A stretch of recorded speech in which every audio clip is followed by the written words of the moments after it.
Mr. Eduardo Garcia, you are recognized in the rear of the chamber for your adjournment in memory. Thank you, Mr. Speaker and colleagues. I rise today to adjourn in the memory of Joseph Chief Benitez, whom we've lost on December 26, 2020 to COVID-19. A well-respected tribal leader and retired chairman of the Cabazon Band of Cahuilla Indians. Joseph, or Joe, was born on February 18, 1935 to Susie, Mike, and Florencio Velasquez at the Saboba Indian Hospital in San Jacinto, California. Chief Benitez grew up from the humblest of beginnings on an underserved, undeveloped reservation. He was proud to be California native, who trained as an athlete and enjoyed making friends wherever he went. A brilliant personality trait he carried all his life. A quick task like running to the store for a gallon of milk was never too quick for Joe. One of those traits and personalities that he carried throughout his leadership as a tribal chairman. He could not go without running into an old friend or making new ones throughout his entire life. He married and had a son with his high school sweetheart, Gail Emerling.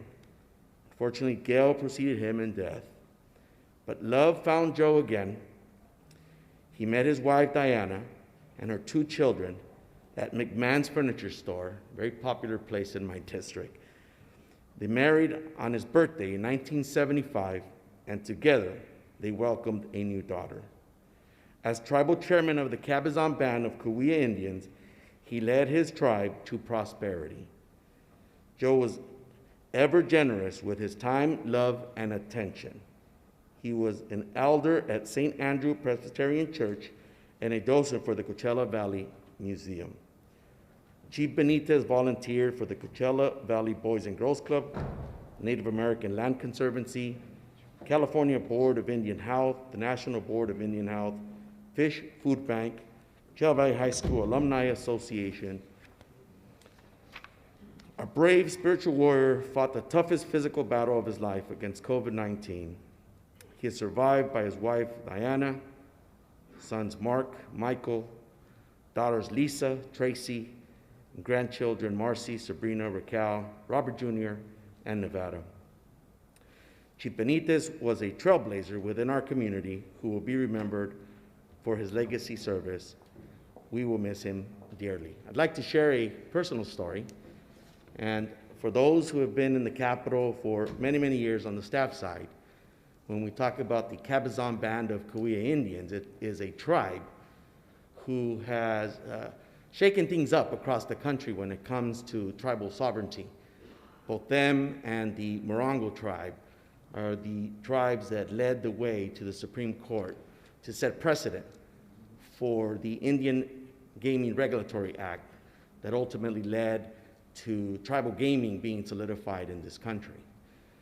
I think our colleague from the Inland Empire could probably speak better to the history of that than I can, but I can tell you that as a young 21-year-old intern for the Cabazon Band of Cahuilla Indians, I recall walking the halls of this Capitol, and when people knew that we were here with the Cabazon Band of Mission Indians, and whether you were with Chairman Benitez and the government affairs team or other tribal members, people in these halls, people in these offices would listen. And Chairman Benitez was the spiritual elder of the tribe, the one person that as a young person we would go to and hear about stories from the past, that things for tribes, at least the Cabazon Band, weren't always what they were to be at the moment. A tribe that struggled significantly to get on their feet and take care of their people on their reservation and contribute to many causes in our community, to be good neighbors, good government-to-government relationships. Every now and then, Mr. Benitez would teach me a word or two in Cahuilla, and it wasn't uncommon that I'd run into him at the Starbucks in Coachella prior to COVID-19, and I could walk in and say hello to him in his native language, and I would walk in and say, "Good morning, Chairman," and I would say, "Meahuen," And that means hello in Cahuilla. And at some point he said to me, "Haven't you learned any new words, Mr. Garcia?" And I would stop to think and say, well, yeah, he did teach me a few other words. And then I would say, "Men meowen," which is hello to you too, right? As he responded to me.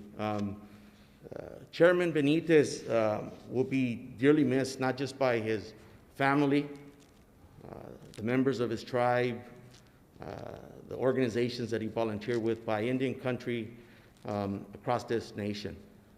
He was a great leader for all of us, an example to follow.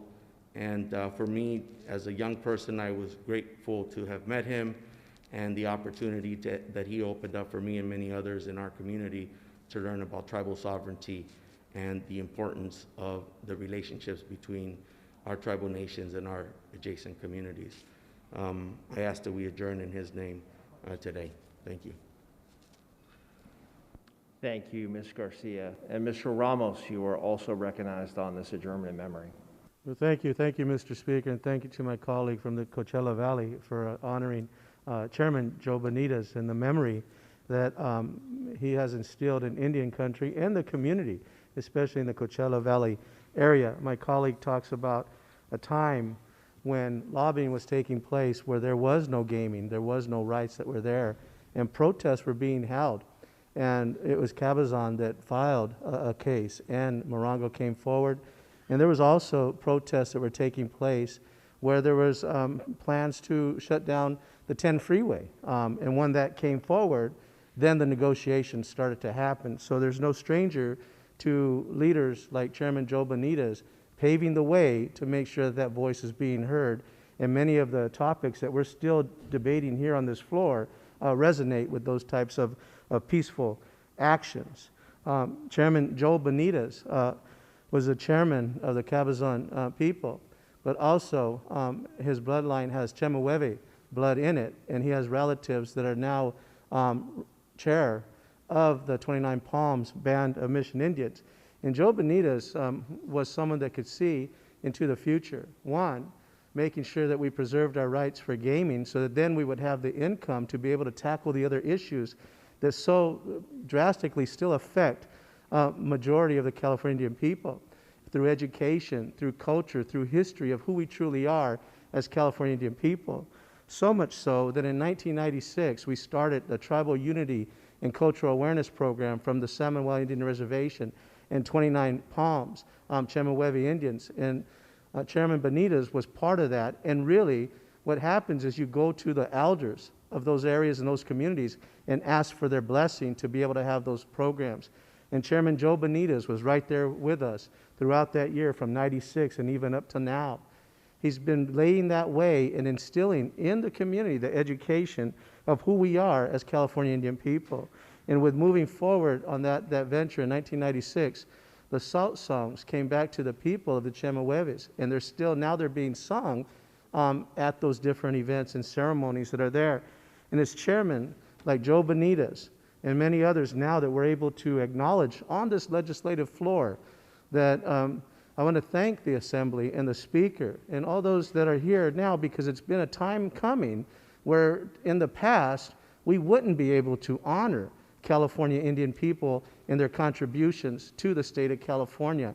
And with that, I want to make sure that we continue to move forward and really in high regard to Chairman Joe Benitez and his work, not only in Indian country for economic success, but the history and the retainment of the culture of who we are as California Indian people. His knowledge will be sorely missed throughout all of Indian country. I rise in agreement with our colleague from the Coachella Valley to have a memorial in his name here today. Thank you.